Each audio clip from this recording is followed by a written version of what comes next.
नीलांबरा, एक नारी की संघर्ष गाथा। लेखिका महादेवी वर्मा। जीवन की इस अनंत यात्रा में कुछ जीवन ऐसे होते हैं जो अपने मौन से भी एक इतिहास रच जाते हैं। नीलांबरा भी ऐसी ही एक स्त्री थी, एक नारी जिसने दर्द सहा, अपमान झेला, पर अपनी आत्मा को कभी झुकने नहीं दिया। नीलांबरा का परिचय। नीलांबरा का जन्म एक शिक्षित, परंपरागत परिवार में हुआ था। घर में मर्यादा थी, संस्कार थे, पर एक अदृश्य दीवार भी थी जो बेटी और बेटे के बीच के अंतर को तय करती थी।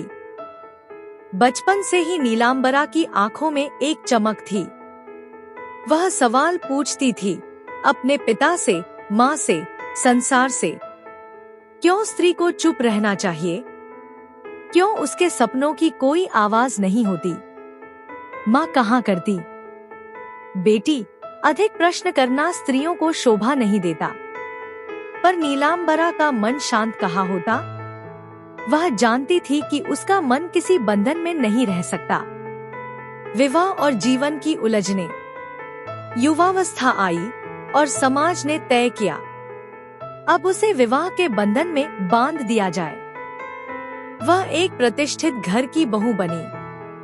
पति उच्च पद पर थे, धन संपन्न, समाज में मान्य, पर भीतर से वे ठंडे, कठोर और आत्मकेंद्रित थे। शुरू के कुछ दिन औपचारिक हंसी मजाक में बीते। धीरे धीरे नीलांबरा समझने लगी, यह घर सुनहरा पिंजरा है और वह एक कैद चिड़िया। पति को उसकी भावनाओं, उसकी कविताओं या विचारों में कोई रुचि न थी। जब वह कुछ कहना चाहती, उन्हें स्त्री का दर्शन कहकर टाल दिया जाता। धीरे धीरे वह मौन होती गई, पर उस मौन में भी एक तूफान पल रहा था। अंतर्यात्रा, आत्मबोध की शुरुआत। रातों को जब सब सो जाते, नीलांबरा खिड़की के पास बैठ जाती। चांदनी में अपने आंसू छिपाकर कविता लिखती। उसकी कलम उसकी एकमात्र मित्र थी। वह लिखती, मैं अब भी हूँ, पर शायद कोई देख नहीं पाता। वह सोचती, क्यों नारी का जीवन दूसरों की इच्छाओं से परिभाषित होता है? क्यों उसका अस्तित्व केवल किसी की पत्नी या माँ तक सीमित है? महादेवी वर्मा ने नीलांबरा के इसी मौन में नारी का सबसे सशक्त स्वर खोजा। वह बाहर नहीं चिल्लाती, पर भीतर से जगती है। वह जानती है, मुक्ति किसी द्वार से नहीं आती, मुक्ति मन से आती है। संघर्ष और आत्मनिर्भरता।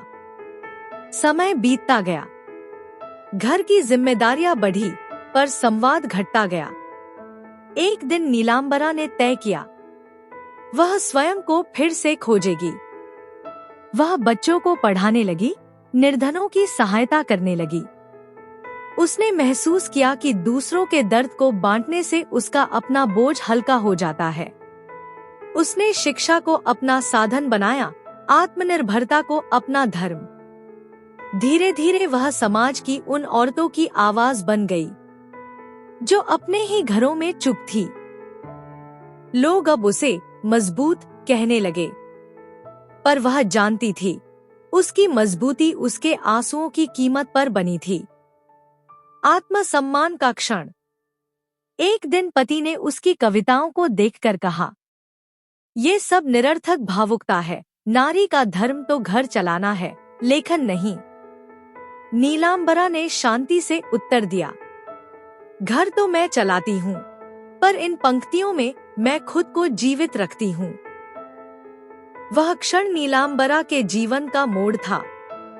उसने अब दूसरों की मान्यता का इंतजार करना छोड़ दिया। वह स्वयं अपने अस्तित्व की साक्षी बन गई। मुक्ति का अर्थ। वर्षों बाद जब उसने अपने बीते जीवन को देखा, तो उसे एहसास हुआ कि उसका सबसे बड़ा संघर्ष किसी व्यक्ति से नहीं, स्वयं से था। वह अब भी समाज में रहती थी, पर उसके भीतर एक स्वतंत्र संसार बस गया था। वह समझ चुकी थी कि नारी की मुक्ति किसी क्रांति का परिणाम नहीं, बल्कि आत्मबोध का उत्सव है। वह कहती, मैं न किसी की परछाई हूँ, न किसी की प्रतीक्षा। मैं अपने भीतर का प्रकाश हूँ। समापन। नीलांबरा की विरासत। आज नीलांबरा नहीं रही, पर उसकी आत्मा हर उस नारी में जीवित है जो अपने मौन में शक्ति ढूंढती है, जो गिरकर भी उठती है, जो अपमान में भी अपनी गरिमा नहीं खोती। नीलांबरा हमें सिखाती है कि नारी की शक्ति उसके वचनों में नहीं, उसके मौन में है, उसकी आंखों की दृढ़ता में, उसके धैर्य की गहराई में। सीख। नारी को किसी बाहरी प्रमाण की आवश्यकता नहीं। जब वह स्वयं को पहचान लेती है तो कोई शक्ति उसे दास्तां में नहीं बांध सकती। Presented by moral stories. इसी तरह की और प्रेरणादायक कहानियाँ सुनने के लिए चैनल को सब्सक्राइब करें और अपने बच्चों को ऐसी प्रेरणादायक कहानियाँ जरूर सुनाएं। धन्यवाद। आपका दिन शुभ हो।